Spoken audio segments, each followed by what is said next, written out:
He was born into such a poor family that when his father died, he had to consider leaving school at just 17 to help support his family.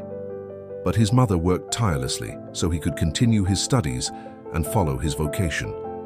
Years later, that poor boy would sit on the throne of St. Peter. His name was Giuseppe Sarto, the future Pope Saint Pius X.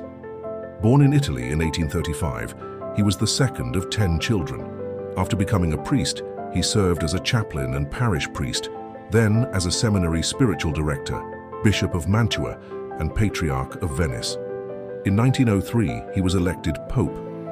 But Pius X never forgot where he came from. Even in the Vatican, he remained deeply connected to the poor and to a simple way of life. His motto was to restore all things in Christ, and he believed the Church needed to place Jesus once again at the center of Christian life. One of his greatest concerns was making the faith accessible to ordinary people.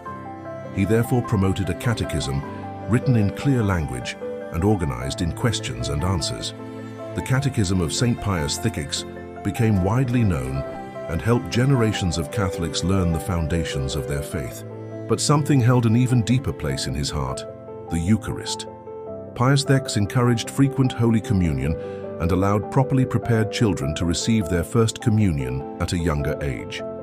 Because of this, he became known as the Pope of the Eucharist. His pontificate also brought major reforms to the Church, including reforms of the Roman Curia, canon law, the liturgy, and sacred music. At the same time, he confronted theological movements he believed threatened Catholic doctrine and worked to preserve the Church's identity during a period of profound change. One detail perfectly captures who he was.